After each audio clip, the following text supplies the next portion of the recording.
Fala, malucada, como vocês estão? Aqui quem fala é Wagner, do Al Vida Louca Podcast, o seu podcast de gente real, falando para o empreendedor da vida real. É, aquele que vive a vida louca de empreender e sabe exatamente os altos e baixos dessa montanha-russa chamada empreendedorismo. E olha que a gente vive isso em um cenário, muitas vezes, nada acolhedor. Eu já quero pactuar uma coisa com você aqui que é muito importante para nós. Aqui nós falaremos as coisas como elas são, sem mimimi, sem lacração. Aqui é papo reto, trazendo empreendedor e falando de empreendedorismo com o cara de vida real. É isso. Combinados? E aqui comigo, o meu parceiro, meu irmão aqui do Al, Carluxo. Fala, Carluxão. Fala, Wagner, tudo bem? Tudo jóia, cara. Fala um pouquinho aí de você. Um prazer estar aqui, valeu. Prazer, malucada. Prazer, Rodrigo. Boa. Tudo bem? Legal. E na área, o nosso convidado de hoje, Rodrigo Miranda. Rodrigo Miranda é um cara bastante conhecido no ecossistema de startups. Já teve algumas deram certo, outras não, já vendeu algumas. É um cara que vai trazer aqui bastante conteúdo e contribuir bastante com a gente hoje aqui. Fala, Rodrigão. Beleza, Wagner? Tudo bem, cara? Ótimo. Eu queria te entregar um presente, já agradecendo aí pela tua disponibilidade, meu. Obrigado por estar aqui com a gente, por participar com a gente aqui. Show, brigadão. Pô, obrigado pelo convite, obrigado pelo presente também. Legal, é uma honra. Que legal, cara. E o tema de hoje é como a tecnologia pode ajudar ou atrapalhar o seu negócio. Então a gente vai trabalhar aqui os nossos temas todos em cima dessa temática, tá? Rodrigão, fala um pouquinho sobre você, cara, um pouco da tua trajetória para o pessoal entender, conhecer você, e aí a gente vai entrando nos assuntos de maneira pontual. Legal. Bom, eu sou do Espírito Santo, sou nascido em Guarapari, mas me mudei para Vitória, que é a capital, há uns 12 anos, quando fui fazer faculdade. Eu cursei engenharia mecânica lá na Federal do Espírito Santo. Uhum. Tudo certo para seguir a carreira muito comum lá no Espírito Santo, que é formar e trabalhar nas grandes mineradoras, siderúrgicas que tem lá. Até que eu fiz um estágio em uma dessas grandes empresas ali no último ano e basicamente, cara, foi um dos piores meses da minha vida. Tipo, assim. Não curtiu nada? Não, zero. De chegar em casa, minha mãe ficar preocupado com minha sanidade mental. Assim, Quantos anos você tinha, irmão? Cara, eu tava com 22 nessa época, se eu não me engano. 22.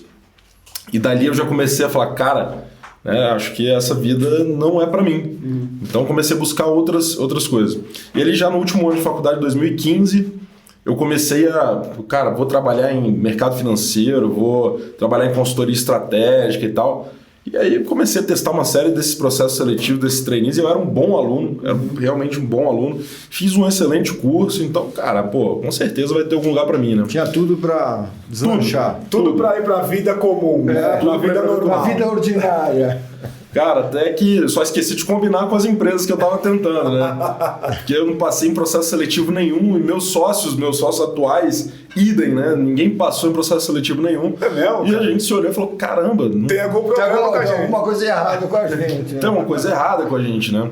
E aí tem uma coisa até interessante assim, né, cara? Que minha mãe, ela é a pessoa que sempre comprou minhas ideias ruins, assim, né? Sempre acreditou muito em tudo que eu falava. Ruim ou não, né? Exatamente. Mas ela que virou e falou, tipo, cara, por que você não... Eu tava querendo muito consultoria estratégica. Ela, já que você acha que você pode dar consultoria, né? Por que você não abre sua própria empresa, né? E tal. Eu falei, acho que é um caminho, né? Tem um caminho aí. Tem um caminho aí. E aí no final de 2015 ali, cara, a gente começa com essa ideia, vamos criar uma empresa, começa a discutir um monte de ideia, mas tinha uma que estava mais latente da nossa cabeça, que era fazer um delivery de bebida. E, cara, isso é o típico do universitário, né? Que é você criar uma coisa para resolver seu próprio problema. Então, a pergunta que não quer calar. Por acaso, algum dia vocês estavam tomando uma ou vários dias e acabou a cerveja e vocês falaram assim, cara, não tá dando. Tem um dia que a breja acabou...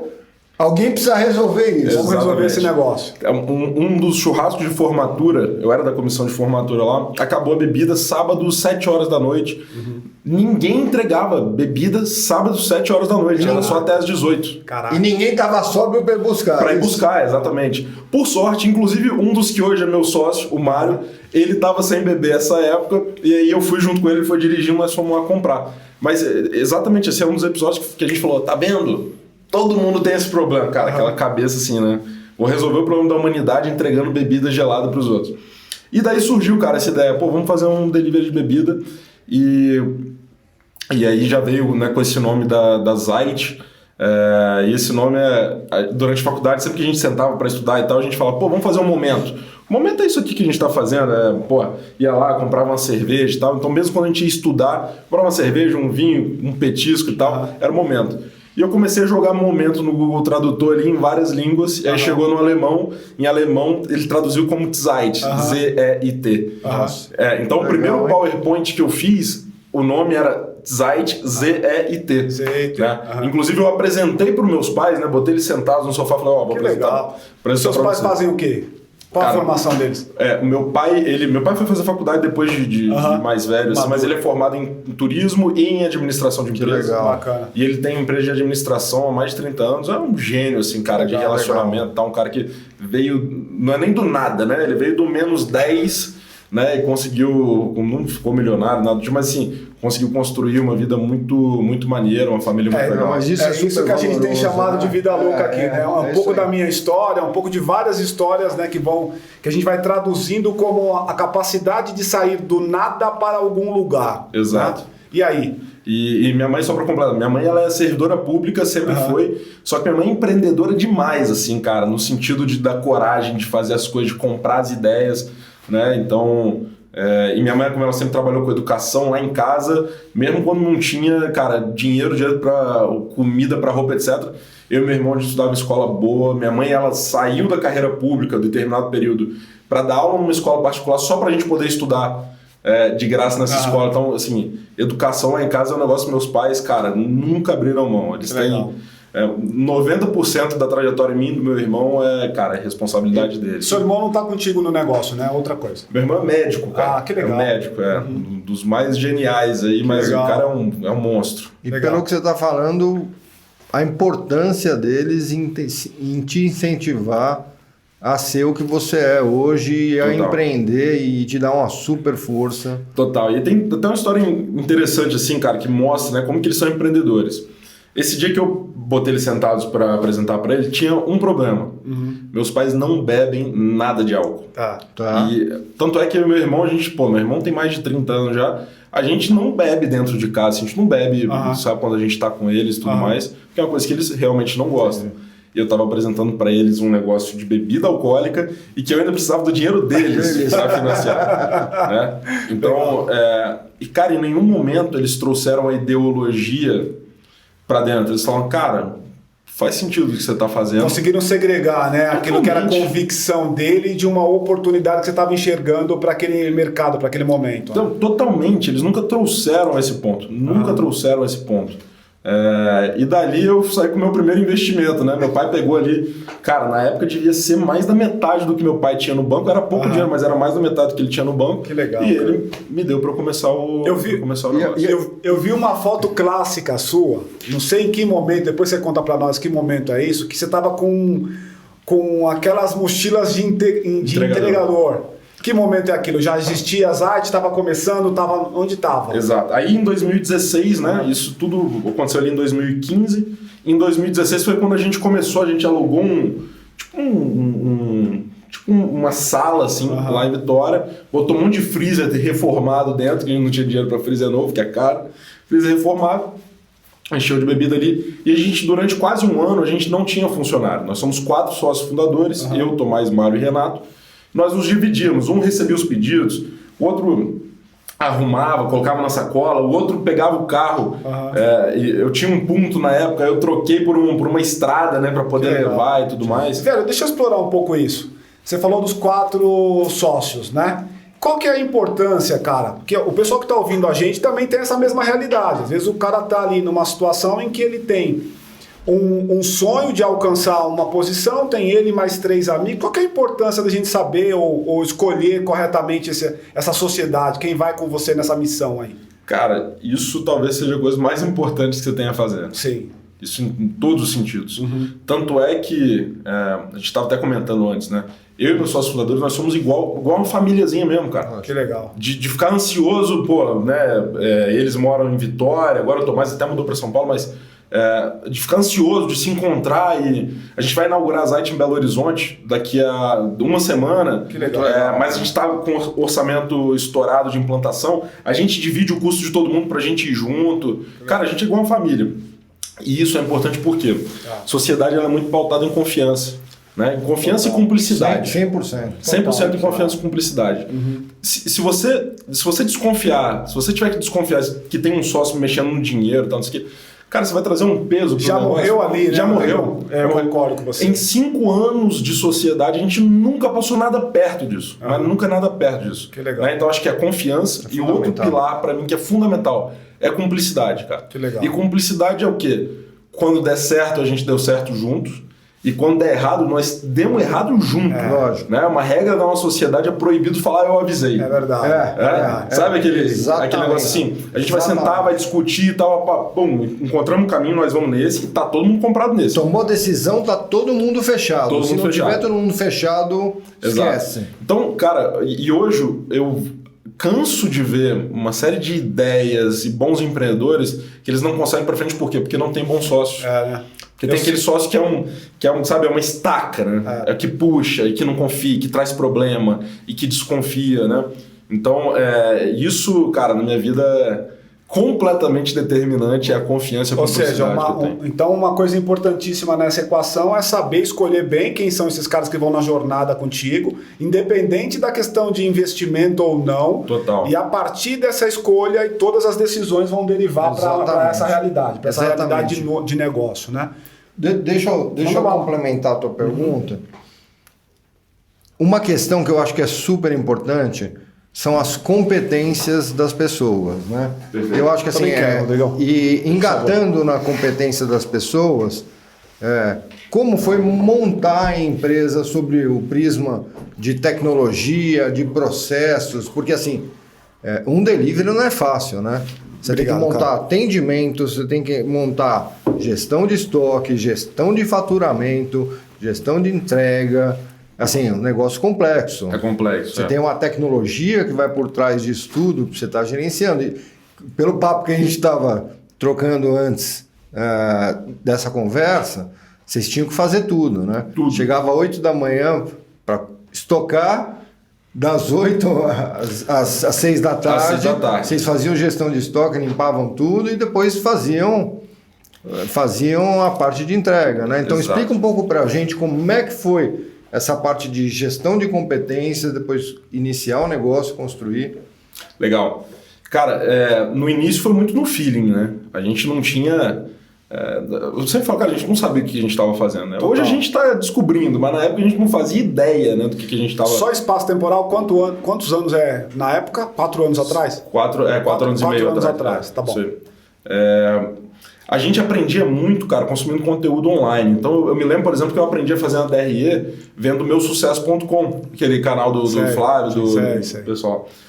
Então, a gente aprendia isso muito online. E os meus sócios, cara, eles... a gente sempre teve essa coisa de querer aprender como que faz isso direito, né? Então, um sócio meu começou a estudar finanças, outro começou a estudar marketing, outro começou a estudar compras e operações e logística. Então, a gente foi né, se dividindo ali. E aí volta naquele ponto de complementariedade, né? Uhum. Cara, cada um pegou sua caixinha, bicho, Tomás, cara, o marketing tá comigo aqui, eu vou dar jeito. Tá bom. Né? O Mário, vou cuidar de finanças. O Renato, operações e compras é comigo. Eu ficava ali fazendo um pouco de tudo, metia a mão um pouco em código também, mas eu acho que volta no ponto também da confiança, né, cara? Ó, isso aí tá contigo. Total. Hoje, obviamente, né, cara, a gente estuda pra caramba. Eu adoro, cara, gestão, governança, etc. Né? Então, que eu sempre... Isso é uma coisa nova, hein, cara? Eu nunca ouvi de um startupeiro, um cara que começou com startup, a palavra governança. Cara, eu adoro. Inclusive, vou fazer o curso do Dom Cabral agora no final do ano. Que legal. Participo como conselheiro de empresas de mercado tradicional, né? A gente tava conversando. Da velha economia. Eu não sou o startupeiro estereótipo. Sim, legal. Eu gosto pra caramba de gestão mesmo. Eu queria explorar um pouco disso, assim, o quanto disso tem a ver com o seu perfil, a sua personalidade, sabe? Seu jeitão de tocar o negócio. Sim. Conta um pouco pra nós essa questão de como é que é o teu jeitão de tocar. Você é mais acelerado, menos acelerado? Como é que é isso? Cara, eu tenho um sócio meu que ele fala, toda hora ele fala que eu sou enérgico. A cada palavra que ele vai falar de mim, ele fala enérgico. E como ele é um cara muito polite, eu devo ser enérgico pra caramba, pra caraca. Exato. Então, esse é meu jeito, enérgico demais. Cara, assim, uma coisa que eu não suporto é a gente ver problema virando paisagem dentro da empresa. Tem que pegar, tem que resolver agora. E se a gente tomar uma decisão, a gente tem que executar a decisão agora. Então, esse é muito meu jeito. Mas eu sou um cara, assim, eu acho que na vida eu sou um cara mais old school, né? O que é até engraçado. Então, o pessoal... Você é novo, né, velho? 29 anos você tem? Acabei de fazer 29. Então, meus sócios até me zoam pra caramba, né? Falam, puto, cara, você ouve Antena 1, você ouve Alfa FM, você se vê... Eu sou esse cara, velho, eu sou esse cara. Então, assim, eu acho que é uma coisa que vem de mim, mas acho que tem um fator importante, porque a gente vai sendo moldado, né? A nossa personalidade, ela vai sendo moldada. E eu tive alguns investidores, alguns mentores brilhantes da velha guarda, né? Que me ensinaram muito sobre governança, sobre gestão. Legal. E eu entendi o valor disso, porque eu aprendia, nessa minha... sendo enérgico, cara, se você me ensina uma coisa que eu acho que vai ter valor dentro da empresa, amanhã eu tô aplicando. E eu aplicava tudo que os caras falavam e eu sentia na pele o resultado disso. Então o meu jeitão é muita energia, cara, não aceito o corpo mole, não aceito aquela coisa mais ou menos, aquela coisa morna, não aceito ou faz isso. bem ou não faz, né? Ou não faz. Só entra se for pra valer. Exatamente. Tem que entrar com tudo, mas, cara, gestão. Tá bom. Né? Então, assim, cara, gestão das competências, gestão dos indicadores, bicho governança, eu acho incrível. Eu sou o cara que mais brigo pra gente ter conselho nas nossas empresas, porque isso tem um valor enorme pra gente, então... Eu acho que esse é um pouco do meu jeitão. Não, assim. legal. É fundamental isso. Eu queria explorar com você, cara, e aí voltando um pouco pro tema, que é esse tema da tecnologia, né? Quando ela te ajuda, quando ela te atrapalha. Imagina que uma pessoa que está ouvindo a gente aqui, ele está pensando, cara, puta, a tecnologia é bacana, eu entendi, mas e quando eu não tenho dinheiro para fazer isso, cara? Quais são os caminhos que eu tenho que buscar aí para poder tentar alguma alternativa? Legal. Cara, primeiro que assim, a gente às vezes acha que tecnologia é só o rocket science lá, né? Só um negócio... Não, cara, você tem... você usar um RP de mercado que custa R$ 29,90 por mês é tecnologia. Verdade. Né? Então tem muita coisa simples que é tecnologia que você pode usar no seu negócio. Né? Então, usar tecnologia e ter dinheiro são coisas diferentes, Isso. né? Hoje tem muito sistema de mercado que é grátis. Isso é grátis. E que você pode usar para te ajudar a gerenciar o teu negócio. Exatamente, cara. E que dá um salto assim quando você usa, né? Então, uma coisa que eu falo é, cara, tem que tomar cuidado para não ser 8 ou 80, né? Ou eu não uso nada ou eu quero usar o sistema mais moderno. Sim. Cara, tem muita coisa aqui no meio, né? Mas quando que eu acho que atrapalha? É quando a gente começa a colocar a tecnologia como fim. Eu tenho que usar, né? A gente, assim, eu tenho acompanhado muita empresa de mercado tradicional que coloca, não, nós temos que usar a inteligência artificial, nós temos que usar a machine learning e tal. Isso não pode ser o objetivo, né? Legal. Uma empresa, ela investe por 3 motivos apenas. Ou para aumentar a receita, ou para reduzir custo, ou para reduzir risco. Perfeito. Né? Com a tecnologia não pode ser diferente. Né? Se você tem um desafio de aumentar a receita que tem uma tecnologia que cabe, fechou. Se você tem um desafio de reduzir custo, aumentar a eficiência, tecnologia entra, fechou. Redução de risco também. Legal. Mas se não for para isso, cara, você está colocando usar a tecnologia como fim. Né? E tem muito disso hoje, porque a empresa tem que mostrar que está inovando, né? E acaba se perdendo. Isso. Então, muitas vezes ela atrapalha. Você vai montar times de inovação, times de tecnologia, concursos de Open Innovation, que no final do dia, cara, que não vai servir para nada e desviou o foco e recurso da empresa. Ou seja, faça o básico que você precisa para poder direcionar aquilo que você tem realmente necessidade. Totalmente, cara. E assim, tudo que você for investir, seja tempo ou recurso na empresa, cara, isso vai me ajudar a aumentar a receita, isso vai me ajudar a reduzir custo, ou isso vai me ajudar a reduzir risco. Se não faz nenhum desses 3, cara, questiona e abandona. Então, eu acho que atrapalha é quando isso começa a virar objetivo final. Usar a tecnologia. Né? A tecnologia traz outros problemas. Né? Ela traz outros desafios. Né? Agora, voltando, rapidinho, Carluxo, voltando para... Você quer fazer a pergunta? Pode fazer, porque eu vou voltar para a Zite. Não, a pergunta também tem a ver com a Zite. Tá bom, vamos lá. Pergunta que eu acho que é interessante, né? Eu vi uma palestra tua e você brincou, falou assim, o primeiro cheque que eu peguei de investidor foi de 300 mil. Isso aí. E você falou assim, nossa, eu pensei assim, nunca vi tanto dinheiro na vida, tô milionário, né? Isso aí. E daí você pensou em criar várias lojas. E quando você foi fazer as contas, você viu que mal dava para uma loja porque tinha que investir em pessoas, tinha que investir em estoque. os custos eram altíssimos e você voltou para dentro de casa e de repente surgiu do nada uma loja 100 pessoas, uma loja 100% com tecnologia. Esse pulo é legal a gente pegar, né? Que é o pulo entre vou distribuir a bebida, que é onde começou, para uma loja 100 pessoas. Isso, então assim, o que eu estava brincando com você anteriormente é a necessidade é a mãe das invenções, ponto número 1. Ponto número 2 como a tecnologia entrou para te ajudar e se a tecnologia foi resultado de um fator limitante que você tinha. Legal, bom. Cara, primeiro ponto, né, até um paralelo que eu faço, o melhor motivo para inovar é ter conta para pagar. Perfeito. Né? Nada melhor do que ter conta. Cara, a inovação, ela não é aquela coisa que a gente idealiza, as pessoas sentadas nos puffs, né, com post-it na parede. Surgiu uma ideia... surgiu uma ideia Não, muito pelo contrário, cara. No nosso caso específico foi isso. Falei, caraca, bicho, a gente levantou grana, tem agora um investidor pendurado na gente e a gente não consegue abrir uma loja, né? Então, como que a gente faz para reduzir o investimento, reduzir o custo fixo, operacional, tal? E a gente foi explorando várias ideias e aí começa. Pô, e se só precisar de uma pessoa... E aí no restante do dia tem lá um totem. Bom, para que totem se cada pessoa tem o seu... Né? E começou uma construção em cima disso, né? Perfeito. Eu não consigo nem descrever linearmente como que foi isso. Como é que isso nasceu? Não, isso é um caos ali, né, cara? A gente, entre os nossos sócios, eu já tinha mentores na época, a gente debatendo sobre tudo isso, e de repente surge uma coisa muito simples, né, cara? E se a gente associa um código a cada um... A pessoa pega o celular, escaneia, leva, aí começam aquelas perguntas, mas se alguém entrar e roubar, mas não sei. Aí você vai criando, né, o worst case cenário, cara, qual que é o pior que pode acontecer, como que a gente se previne disso, etc. E aí foi surgindo.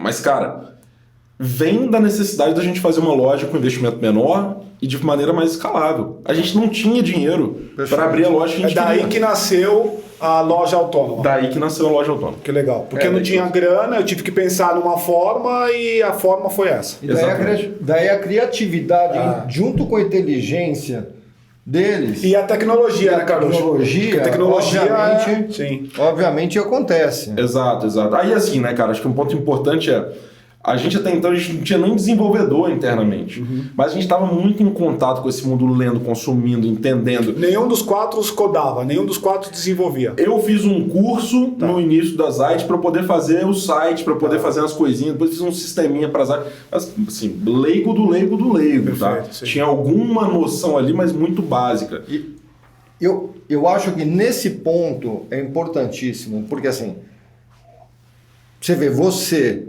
que não tinha conhecimento foi lá e criou algo que o Jeff Bezos estava criando. Cara, você sabe que... Então, assim, que super isso é muito maluco. Que super exemplo. Deixa eu confessar uma coisa a você, né, cara? Aí eu tava, sei lá, acho que o ano era 2019, começo de 20, e eu fui num evento grande lá em Nova York, que é a NRF, né? NRF. De varejo e tal. Aí eu falei, putz, eu vou aproveitar que tô aqui e vou na Amazon Go.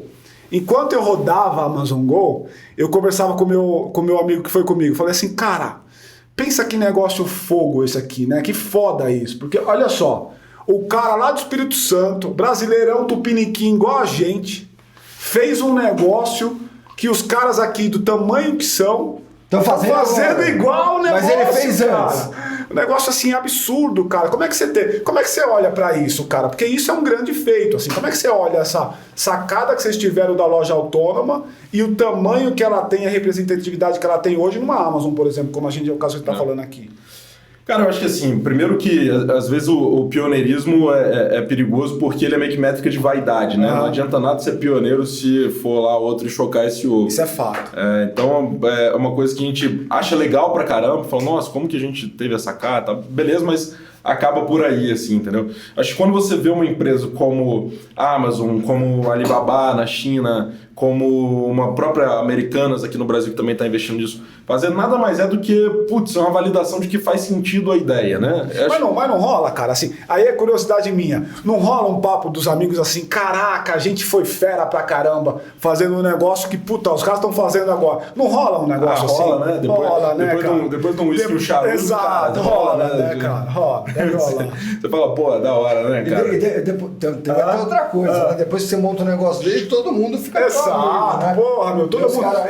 Aí você era o cara que era aquele cara que tem a probabilidade de dar certo para aquele cara que já é o visionário, muda um pouco o cenário. Não. Pior, você é o cara que não arranjava nenhum emprego, exato. Ninguém queria saber de você. Que ninguém tinha aprovado, ninguém tinha aprovado no Mas de repente você vira o cara que você é o cara, agora você é o fodão, todo mundo quer estar com você. Ninguém queria tomar uma breja, ninguém queria trocar uma ideia. Cara, tem várias histórias interessantes nesse sentido de como que o mundo dá a volta, né? Uma delas é assim... a empresa que eu estagiei, que, pô, eu não gostei, não tem problema nenhum, né? Ninguém é obrigado a gostar de tudo. Foi a Samarco. Né? O CEO na época era o Ricardo Vesco, um dos maiores executivos do Brasil. Esse cara foi meu investidor. Depois, que bacana, cara. Você era estagiário lá? Eu fui estagiário da Samarco durante um mês. Cara, a ex-head de produto da Amazon, a Angela Kearns, ela me deu aula em Cambridge e a gente criou amizade e tudo. Então, assim, tem várias histórias super interessantes que mostram como é que o mundo dá volta, assim, né, cara? Eu tenho uma dessa também. Uma vez eu fui fazer uma entrevista na McKinsey, o cara falou assim, cria um banco digital. Eu falei, cara, na boa, eu tô com preguiça. E depois de 2 anos, estava eu com o Daniel fazendo corretora digital. E aí ele deu cruzei com o cara. Não, isso é muito maluco, cara, porque eu fico imaginando assim, porque de fato tem um peso o negócio que foi criado, né? E eu queria até te ouvir um pouco dessa trajetória. Então, construir a loja do Espírito Santo. E aí? E depois? Legal. Aí, vou tentar resumir aqui, mas é meio confuso. Vamos lá. Quando a gente decide sair do modelo de delivery de bebida para loja autônoma, da onde sai isso, cara? O problema que a gente estava tentando endereçar era o mesmo, o problema de conveniência no Brasil, né? Porque você só tem conveniência de posto, você não tem uma 7-Eleven, você não tem outros tal. Então, como endereça isso? A loja autônoma era só uma solução diferente. Só que a gente ama o negócio delivery, a gente gosta desse negócio, meu sócio, desde 2013, porque a gente morou na Inglaterra, a gente fez Ciência Sem Fronteiras na Inglaterra, e lá já funcionava muito bem. A gente voltou com isso na cabeça. A gente fala, cara, beleza, a Zite vai fazer loja autônoma, mas a gente não quer largar o negócio do delivery. Vamos abrir uma outra empresa, então, só para olhar para delivery. Foi aí que começou a Chip Delivery, que foi, cara, o primeiro delivery de tudo aqui no Brasil. Um aplicativo, marketplace, que entregava de tudo. Não só bebida, mas supermercado, comida. Na época o iFood dominava, ainda domina, né? Mas na época o iFood era o rei. Tinha atuação local? Começou lá no Espírito Santo, mas já com um plano assim para sair. No primeiro ano a gente foi para 3 estados já, no primeiro ano. Que bacana, né? Porque aí a gente tinha um pouco mais de traquejo, já estava levantando grana, já estava formando equipe e tal. E assim a gente focou, 2018 focou em as empresas crescerem, etc. 2019, que eu acho que é o grande ano da virada, porque eu me mudo para São Paulo, a gente traz as empresas para cá, a Chip começa a fazer delivery e a gente lança a primeira Zite aqui em São Paulo, já em parceria com o Carrefour. Então a primeira, isso aí ninguém vai tirar da gente também. O Carrefour, que é um dos maiores varejistas do mundo, primeira loja autônoma que eles fizeram no mundo foi em parceria com a gente aqui em São Paulo. Que legal. Então isso é um dia D na nossa vida, né, cara, que traz muita atenção não só para a Zite, mas para a gente enquanto empreendedor. Também nesse ano que eu conheço Daniel Mendes, presidente e dono da Sapori, o maior grupo de alimentação corporativa do Brasil. E no café ali, a gente... Como é que ideia, né? Conheceu como? Cara, é que a gente tava falando, Carlos, de se colocar em posição de sorte, né? Pô, fui no Cubo um dia do Itaú, conversar com o diretor lá, acho que era o Reinaldo na época, e falou, cara, você tem uma empresa... Eu conheço um cara que tá procurando uma empresa de delivery para investir, vou te conectar com ele. Uma semana depois eu recebo o Thiago Lima, CEO da Link API, lá em Vitória, no meu escritório, nunca tinha conhecido ele, recebi lá para bater um papo, tomar um café. Ele, cara, eu tô no conselho de uma empresa que tá olhando para empresa de delivery, que é essa Sapori, o Daniel Mendes e tal, não sei o quê. Uma semana depois me liga o Mendes. Pô, que é o Daniel Mendes. Você fala, opa, beleza, cara, e tal, tudo bem. Ele falou, cara, 2 pessoas falaram de você nos últimos 15 dias, eu preciso te conhecer. Eu falei, tô pegando um avião, tô indo aí. Né? Vim para São Paulo, sentamos num café, ali embaixo do prédio da KPMG, que ele estava na reunião lá, Tomamos um café mais informal da vida. Isso já foi diferente pra caramba, porque você espera chegar numa reunião, uma sala pomposa e tudo mais. Não, mas Mendes é gente nossa, assim, né, cara? O cara que, porra, ele é um dos caras dessa trajetória, 30 anos atrás, trabalhava como garçom, etc e tal. Hoje o cara fez o que fez, né? E ali a gente tava conversando sobre o delivery, né? E eu contando essa mesma história que eu tô contando aqui, eu cito a Zait, ele fala, Zait, eu já ouvi falar nisso e tal. Falei, a loja autônoma, ele... Isso é de vocês também? Eu falei, ele levantou e apertou minha mão e falou, para tudo que você está fazendo que nós vamos fazer negócio. Que legal. Isso foi em abril de 2019, a gente foi concluir a entrada dele na nossa sociedade em dezembro. Ele comprou todos os investidores, a gente tinha 22 investidores na época. Caraca. Ele comprou todo mundo e se tornou nosso acionista majoritário ali no final de 2019. Orgulhosamente, ele é nosso único acionista na Zait até hoje. Deixa eu te perguntar uma coisa, rapidinho, Carluxo. Como é que você, nessa sua trajetória, até chegar nisso, né, construir uma empresa que tem um peso, uma relevância, e aí um grande grupo vai lá e compra. Nessa trajetória, teve algum momento, cara, que você teve que contar um pouco mais do que você era, aumentar sua musculatura, aumentar teu tamanho, ou seja, falar um pouco mais, que não necessariamente era uma mentira, mas também não era exatamente uma verdade, para poder parecer mais sexy para um negócio? Cara, eu fiz um curso de M&A, se não me engano, em 2018, que eu não esqueço a frase que um dos professores lá falou. Ele falou, cara, nunca aumente ou conte nenhuma mentira quando você acha que vai virar um M&A, porque em algum momento alguém vai descobrir e você vai perder o deal, né? Então, isso virou uma regra para mim. E eu levei isso tão extremo que eu sou o contrário. Eu faço questão de falar o que tem de ruim também. Isso acaba jogando... a favor. Jogando a favor, claro, né? Porque sempre vai os caras estão querendo apostar no jockey e não no cavalo, né? Então o cara fala, né? E eu lembro muito bem, cara, eu tava negociando com o Mendes ainda em 2019. Tem uma vez que ele bateu na mesa e falou com os executivos dele, falou, cara, se eu não confiasse no Rodrigo, eu não tava fazendo negócio com ele. Então, né? Pode transferir o dinheiro, então não precisa assinar tudo que é contrato, né? Então, assim, é óbvio que a gente, como empreendedor, a gente enxerga os nossos cavalos naturalmente maiores do que eles realmente são. Total. Né? A gente está olhando para o futuro. Lógico. Tem aquela coisa do sonho, né, velho? Daquela coisa, meu Deus. Total. Né? Se você entrar no meu Instagram, o que eu mais falo agora, cara, estamos construindo a maior rede de lojas autônomas do mundo.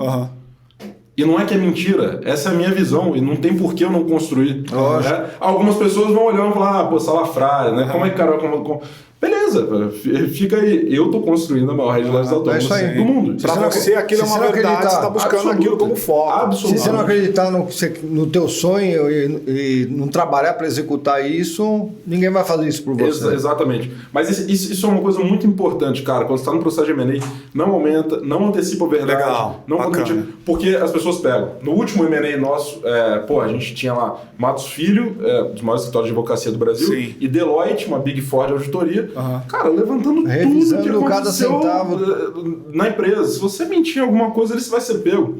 Né? Então, é a história verdadeira desde o início. Eu tenho uma pergunta para você, que acho que é uma pergunta importante para todo mundo que está ouvindo aqui. Como é que foi a evolução das tecnologias do teu negócio? Porque os teus negócios são calcados em tecnologia. Então, conta um pouquinho para a gente. Legal. Como é que foi a evolução? Quais foram os tombos que você tomou? Quais foram os aprendizados que você teve? Legal. Cara, eu acho que são importantíssimos para a gente. Essa pergunta é fenomenal, porque talvez na cabeça das pessoas elas vão imaginar um gráfico onde a complexidade da tecnologia só aumenta com o tempo. É fato. Né? Na Zait especificamente, ela é um V de cabeça para baixo. Em 2019 a gente estava no auge de tecnologia, de deep tech, de rocket science, de visão computacional, de RFID, de tudo que é sensor e tal dentro da loja. RFID, só para a gente explicar, RFID são etiquetas... Isso, são etiquetas de radiofrequência identificada. Isso, que você coloca nos produtos e quando você tira ele... A mágica tá aí, né? Ou quando você tira ele da loja... Ou você tem sensor que identifica e acaba cobrando do teu cliente. Perfeitamente, né? Isso foi em 2019. O que a gente identificou ali é que isso mais gerava confusão. E como é que a gente fez para testar? A gente deixou a compra com QR Code e colocou produtos com RFID. Isso. Tinha mais cliente comprando com QR Code do que com RFID, que eu tinha gastado centenas de milhares de reais para desenvolver. Tinha mais gente comprando com QR Code, que foi o nosso primeiro método de compra lá atrás. Então imagina, a gente deu um salto de tecnologia, câmera de visão computacional e tal. E aí, cara, a gente vê, o cliente prefere comprar com QR Code. Né? Então, nesse momento, volta naquilo que eu falei, cara, eu investi tanto numa parada que não aumenta a minha receita, não reduz meu custo, pelo contrário, aumenta o meu custo. Pelo contrário, né? Você compra a unidade encarece, né? E aí, no mundo da startup, às vezes tem isso, né? Pô, mas eu preciso fazer o que o investidor gosta. Né? Isso é terrível, cara. Isso é terrível. Eu tenho que fazer o que é melhor para o negócio. O investidor que gosta do negócio. Como é que você tratou essa situação? Porque você tem que voltar lá pro cara e dizer, olha, cara, o RFID talvez não está sendo o melhor caminho. Cara, tira, explica, business plan, planilha, mostra onde é que ganha mais dinheiro, onde é que tá, onde é que vai ser mais eficiente. Fácil de explicar. Então, beleza, tranquilo. Então a gente fez se ver ao contrário. Nós estamos lá no céu, a gente voltou, a gente aprimorou o sistema de scan and go. A gente, cara, quais são os gaps que é a segurança, isso, aquilo, a experiência? Começamos a trabalhar em cima disso. Hoje a gente tem uma tecnologia mais simples, mais escalável, mais barata, né? A gente tem linhas em paralelo ainda de visão computacional, de sensoriamento, uma série de coisas, mas já numa linha diferente. Deixa eu explorar com você essa questão do paralelo. Na verdade é o seguinte, o mais importante aqui é que o que ele desenvolveu é o que o cliente queria. Exato. Essa percepção, né? E tá entregando alguma coisa que alguém valora, alguém quer aquilo. Alguém, né? Esse alguém, no caso, é o alguém para quem o negócio dele vive. Agora, tem uma pergunta aqui que eu acho que vai ser legal pro pessoal, que é a relação entre o meu dia a dia, como você falou, para pagar as contas, e essa visão que me projeta no futuro. Que aí, eventualmente, vai ter tecnologia como chassi desse código. Como é que eu equilibro essas duas coisas? Dia a dia com visão de futuro. Legal. Cara, eu acho que tem muito perfil de quem está empreendendo nisso. Então, tem gente que é muito mais imediatista, né, nesse sentido. Eu venho de uma escola mais pautada em valor futuro. Tá bom. Tanto é que meu patrimônio está, a maior parte dele no futuro. Eu gosto muito disso, de dar uns tiros de meta e correr atrás da bola, mas acho que vai muito do perfil de cada um. Então, exemplo, né? Esses dias eu participo do conselho de uma empresa que, como tem o hype da startup, todo mundo empurrando o cara para ir no negócio de startup. Sim. Um dia eu peguei e parei e falei, cara, o que você quer? Sim. Você tem ideia do jogo que você está entrando de investidor, fundo de investimento, Eu, Rodrigo, me amarro nisso. Isso, cara, que me faz acordar sem despertador todo dia, assim, né? Mas você gosta disso? Não sei. Eu falei, cara, você já pensou em construir uma empresa que ela cresce com menor velocidade, mas você tem capacidade de caixa? Você, cara, cria um negócio mais tradicional. Estruturado. Estruturado. A gente vai vir com tecnologia só onde gera eficiência, não constrói negócio para investidor e tal. O cara, até deu uma relaxada, assim. O cara conseguiu respirar, né? Exato. Porque senão aquela loucura de ficar entregando resultado, trabalhando... É hype, né? Hype. Não só hype, mas... É o que vocês falaram antes, o cara quer, e porque quer que você use as últimas tecnologias, as tecnologias mais modernas. Exatamente. Aí, cara, tem um primeiro exercício que eu faço com quem eventualmente tem a oportunidade de mentorar, de conversar sobre isso é aquele exercício da capa da Forbes, assim, né, cara? O que você gostaria que saísse sobre você na capa da Forbes daqui a 10 anos, né? E esse exercício pode parecer muito bobo, mas, cara, é a tangibilização do que a PF por trás da PJ almeja. Algumas pessoas vão falar, cara, eu quero que saia que eu vendi minha empresa para XP, né, por 100 milhões de reais. Legal, esse é um caminho. Cara, eu quero que saia que eu fiz o IPO. Esse é outro caminho completamente diferente. Lógico. Cara, eu quero que saia na capa da Forbes que eu comprei a XP. É outro caminho. Por isso que eu falo, cara, tem muito a ver com o perfil de quem está empreendendo. Né? Não é só a vocação do modelo de negócio, cara. Porque seguir um caminho de startup tem suas dores. Seguir um caminho de economia real tem outras dores, absolutamente. Muito maiores. Nenhum desses caminhos é totalmente mar de rosas, né? Totalmente. E eu queria até explorar isso um pouco com você, porque também assim, é fácil a gente contar uma história bonita enquanto ela está acontecendo. Agora, conta pra nós, assim, você já teve um momento de desânimo, cara, de falar, putz, não vai rolar isso aqui, tô trabalhando pra caramba, mas não vai dar nada? Sim, cara, eu consigo lembrar de dois bem pontuais. Assim, no início de 2017, que a gente tava no delivery de bebidas, que, cara, aquela reflexão assim, né? Putz, cara, fiz uma boa faculdade. Pô, sabe, não me acho o cara mais burro do mundo. Tô aqui pagando pra trabalhar. A gente ficou 2 anos sem receber salário, meio botando dinheiro mesmo. Pagando pra trabalhar e tal, não sei o quê. E ali eu comecei a pensar em algumas outras coisas, inclusive, né, cara, Parece que as coisas, às vezes, vêm para te tentar tudo junto, né? Recebi uma proposta de uma consultoria daquelas que eu não tinha passado. Não cheguei a receber a proposta porque eu não fui na reunião. Eu falei, cara, não vou. Porque se eu não quero deixar a tentação ir mais longe, é melhor nem ir. Eu tenho que estar comprometido não com o negócio, mas com o meu sócio, com quem acreditou, com meus pais, etc. Então esse foi muito importante, muito profundo, assim. Só que aquilo ali, a decisão que eu tomei de, cara, vamos continuar aqui, foi mesmo, agora nós vamos até o final, papai. Sim, agora não vai dar errado. E acho que tem um momento importante também em 2019, na negociação da saída dos investidores, foram 22 negociações individuais, né? Então teve muito desafio, teve, cara, algumas coisas, algumas posturas desequilibradas de alguns investidores. E ali, cara, deu um desânimo também, porque eu achei que fosse dar errado. Quase deu errado, cara, no final. Quase deu errado mesmo. E aí, você fala, cara, pô, será que vale a pena esse negócio, né? E tal, não sei o quê. Tem uma lição que você tira daí, por exemplo, você tinha 22 investidores. Esse é um caminho? Você faria diferente isso, por exemplo, na sua trajetória? Tem uma lição, eu acho que é bem importante, que é assim, as pessoas elas se preocupam muito com quanto de equity deixa na mão do investidor. Né? Não posso deixar mais do que 20%. Isso é uma prática. Isso é uma prática. Só que pouca gente fala sobre a pulverização do seu cap table, né? Então, tipo assim, eu prefiro ter 50% na mão de um investidor hoje do que ter 10% na mão de 10 caras. É fato. Né? Porque você consegue... Trabalho de convencimento, né, Rodrigão? Exatamente, né? Você consegue concentrar energia, entender melhor quem está do outro lado, o perfil, como é que você negocia, o que é importante para o cara e tal. Então, eu acho que essa é uma lição bem importante. Sim. Mas a outra lição que eu aprendi com um dos meus investidores, que inclusive foi muito duro de negociação, porque ele é um gênio de negociação, que ele falava pra caramba comigo, ele falava a frase em inglês, né? Rodrigo, you don't get what you deserve, you get what you negotiate.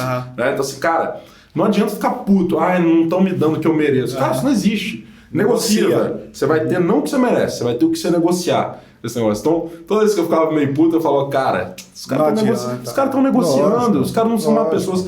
E o reflexo disso, cara, é que eu sou amigo e, assim, querido e amo todos esses caras que a gente teve até problema na negociação. Hoje a gente faz negócio junto, né? Então você profissionalizar e separar as coisas, né? Negociação é negociação, né? E na verdade é o seguinte também, né? O jeito como você lida uma negociação também tem a ver com quem você está negociando, né? Total. Se você negocia com uma pessoa com um investidor que não tem muito dinheiro, você já sabe o quanto você pode tirar dele. Agora, se você está negociando com um investidor que tem dinheiro a rodo, você pode puxar sempre um pouco mais sua sardinha, né? Que foi nesse caso o que aconteceu, né? No teu caso. Eu tinha um desafio que era garantir as mesmas condições para todo mundo.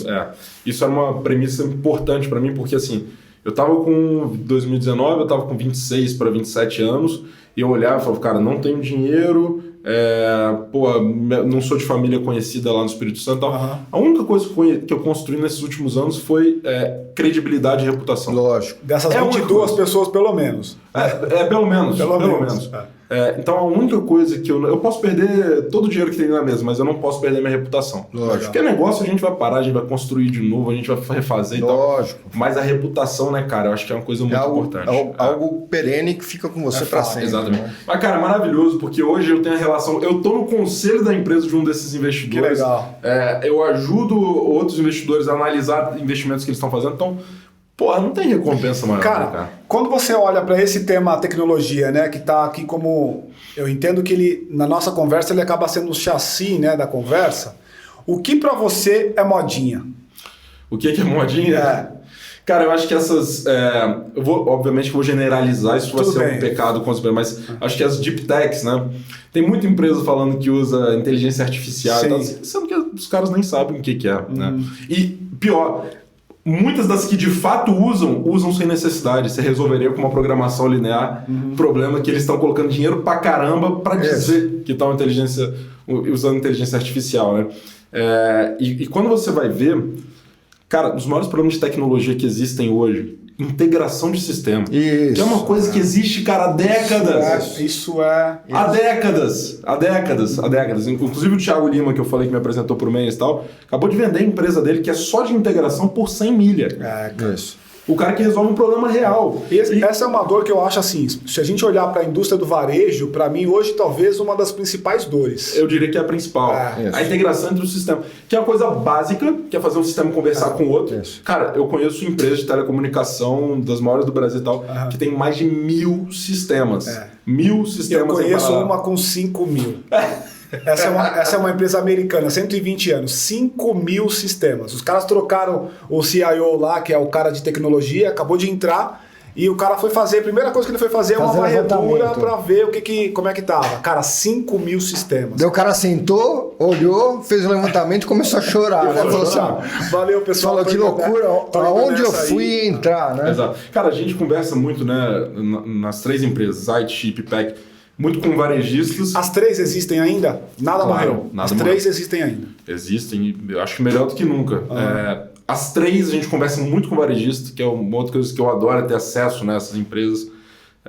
Sempre bate nesse ponto, integração de sistema. Tá. Eu acho que tem uma conotação agora que acaba favorecendo isso, que é o momento em que a gente está talvez mais forte agora, que é a relação físico-digital, né? Total. Quando você coloca essa coisa na balança, físico-digital, a integração passa a ser ainda mais um atributo-chave, né? Como é que você vê? Total, cara. E tem muita coisa, né, que você depende de alimentação humana. Né? Então, vou dar um exemplo. Controle de perecível em supermercados. Cara, não arranjaram um jeito ainda de fazer esse negócio de maneira automática. Isso. Né? Então, depende do fiscal passar lá e ficar passando isso. Então, esse cara tem que alimentar um sistema, beleza? Que aí você já imagina o tanto a dificuldade que você garantir, né, a compatibilidade entre o real e o sistema. Isso. Aí depois você pluga esse sistema num sistema de delivery, que ele está contando que tem um estoque lá, etc. Cara, o cliente que está pedindo em casa o delivery, ele vai ser impactado porque eventualmente um fiscal não viu que tinha uma latinha ali vencida, etc. Então, a integração do on e off, ele é a integração da operação humana com os sistemas mais complexos. Né? Então, é integração pura esse negócio, mas não só de sistema, com as operações manuais também. Né? Por isso que adiciona uma camada maior de dificuldade. Né? A camada maior de dificuldade, eu estava brincando com o Wagner, né? Eu gosto de tênis.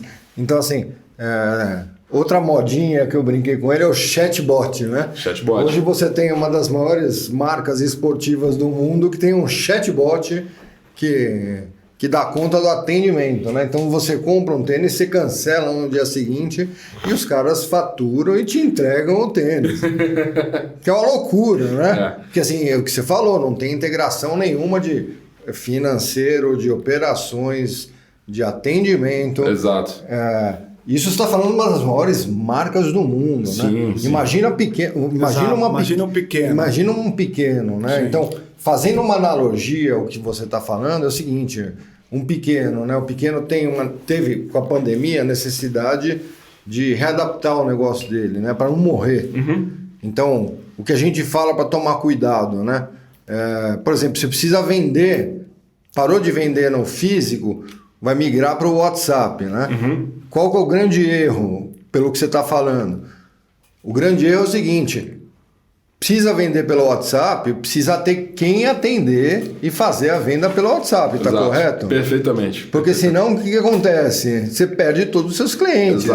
Exatamente. Então, pelo que você está falando, explica aqui para o pessoal como é que é colocar uma nova tecnologia se você não tem processo por trás. Não, exatamente, cara. E esse é um dos grandes problemas, mas só voltando no que é modinha, eu lembro sempre de um slide, o Mariano, fundador da Vetex, ele tem o Acon, né, que é o Instituto Europeu lá de e-commerce, e eu tive a oportunidade de fazer um curso com ele. Ele tem um slide que é fenomenal, que ele fala: no varejo digital, o que é fumaça e o que é fogo. Perfeito. Né? E ele fala o que é. E ele fala sobre totem, sobre omnichannel, ele fala sobre e-commerce, fala sobre chatbot, né? Você falou chatbot, eu lembrei. Isso. Né? E a maioria das coisas que ele elenca lá é fumaça, né? De fato, ninguém conseguiu interessar. Mas, cara, colocar, né, essas coisas de qualquer maneira, isso acaba frustrando mais o cliente, né? Mas acho que uma coisa interessante aí é você entender que isso são canais diferentes. Isso. Né? Como são canais diferentes, a expectativa do cliente ela é diferente também. Isso.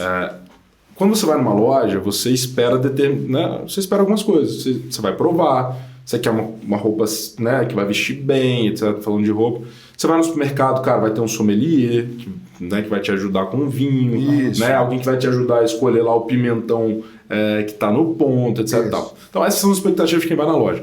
Você mudou o canal para um WhatsApp, para um aplicativo, etc. As expectativas são outras. A embalagem que chega, né? Perfeito. O tempo de primeira resposta, é uma coisa que a gente gosta de medir muito. Tempo de primeira resposta, né? Então, identificar expectativas do cliente para criar os processos. Porque senão vai acontecer isso que você falou. O cara abre um WhatsApp, mas não vai medir tempo de primeira resposta, não vai garantir que tem alguém a todo tempo ali para atender. Perfeito. Né? Ele não vai se preocupar na linguagem que o atendente está fazendo. Na Chip, a gente tem um time grande de atendimento, né, no chat. Cara, o processo seletivo da analista de atendimento passa por o cara fazer uma redação. Ele tem que escrever minimamente bem para atender o cliente. Total, né? lógico. Então, assim, o que é esperado desses canais? Aí você começa disso, depois você começa a pensar nos processos que são importantes. Utilidade, né, Rodrigão? Exatamente. Cara, se eu perguntar para você, na sua opinião, ser empreendedor é? Cara, acho que é abrir mão do que você pode ser hoje pelo que você quer ser no futuro. Projeção futura. Total. Legal. Você vai abrir mão de uma cacetada de coisas no âmbito familiar, financeiro, imediatista, pela possibilidade do que você quer ser no futuro. Mas vale muito a pena. Cara, eu não consigo imaginar uma vida que não seja nesse caminho, né? Então eu sou até enviesado para falar. Você acaba ficando viciado na adrenalina. Né? Completamente adrenalina viciado. da vida louca. Completamente viciado. A gente inaugurou uma site lá em Brasília tem 2 semanas e é uma loja que começou faturando muito bem e tal. E eu e o Renato, que é um dos meus sócios fundadores, cara, quando a gente acordou e a gente viu o fator, a gente recebe todo dia 8h30 da manhã um relatório com as vendas do dia anterior. Quando a gente acordou, a gente viu aquilo, cara. No WhatsApp parecia comemoração de Copa do Mundo, sabe? É isso que é legal. Cara, em letra, cara, eu vivo pra isso, meu irmão, isso. Tal, aí antes de ontem ele mandou uma mensagem e falou, cara, a minha motivação, o meu combustível diário é acordar e olhar assim, cara, tem 5 anos que a gente tá fazendo isso. E o tesão, que legal. Não digo nem que é o mesmo, é maior. É o maior, né? Então, pra gente é quase que um estilo de vida, né, cara? Que faz a gente feliz. E você atribui isso ao quê?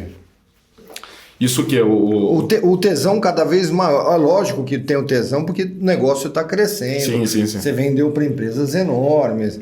Mas assim, quais são os novos desafios e esse tesão de cada vez mais crescer o negócio, esse tesão de fazer coisas novas? Eu acho que são 2 coisas, né, cara? Eu tenho muito tesão em executar o que eu planejei dentro da empresa.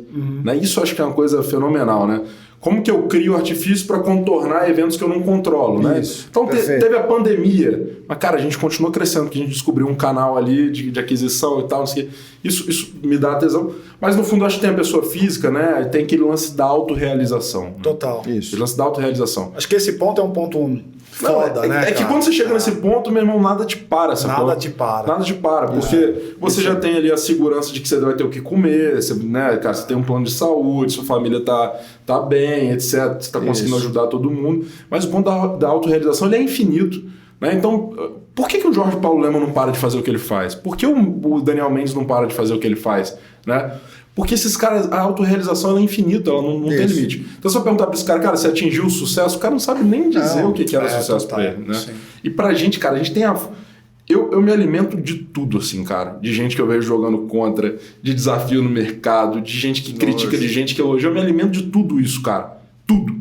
E aí cria, né? A gente fala, eu e meu sócio falamos, vamos que eu tô com fome. Vamos que vamos. A fome é tão grande, né, cara? A fome só aumenta de fazer coisa. Mas o que, Rodrigo? É o dinheiro, é o número mágico? É também, que é bom pra caramba, né? Mas sem dúvida. A fome de fala fazer... que não é hipócrita. Não vamos ser hipócrita. A gente tá... Não, a gente já passou dessa fase faz tempo. Exato. É bom e é bom demais. Mas assim, fazer coisa, né, cara? A gente tá aqui conversando, se conhecendo, né, e tal, não sei o quê. A oportunidade de você fazer uma palestra, a oportunidade de você viajar pra inaugurar uma loja.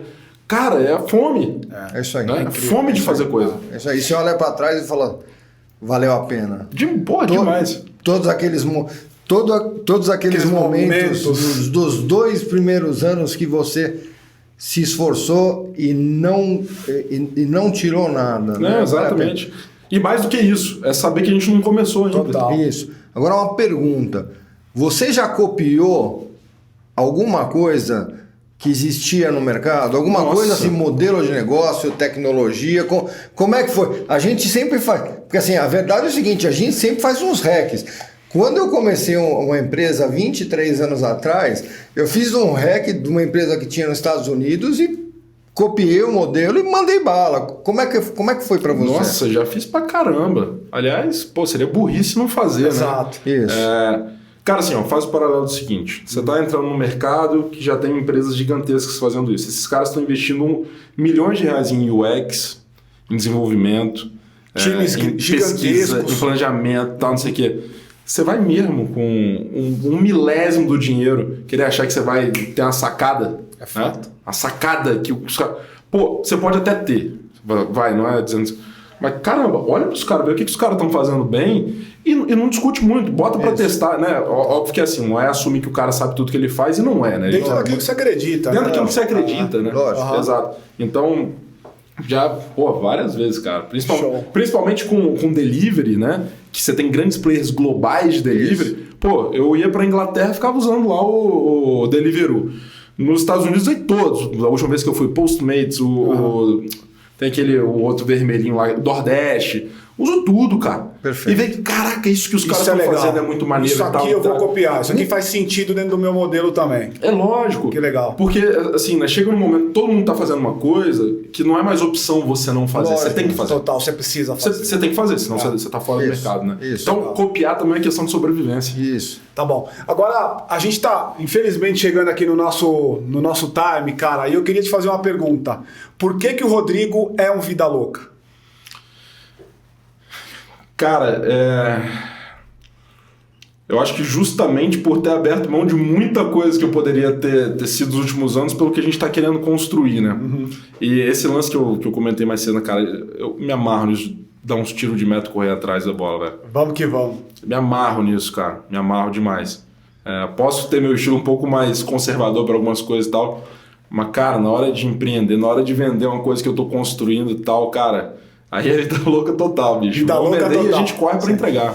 Jogar a meta e sair correndo. Exatamente, cara. É isso que a gente faz. Cara, muito obrigado aí pelo teu tempo, meu. A gente tá bastante feliz aí de ter Muito, você. extremamente. Você é o nosso primeiro convidado aqui do podcast, Legal. então, porra, cara, muito obrigado aí por ter vindo, por estar participando com a gente. Espero que vocês tenham gostado, que vocês aí, de alguma maneira, nós possamos ter contribuído com vocês, os negócios de vocês. Percebam que estamos falando de pessoas reais, que empreendem, que têm problemas, que têm dificuldades, têm dúvidas, talvez assim como você.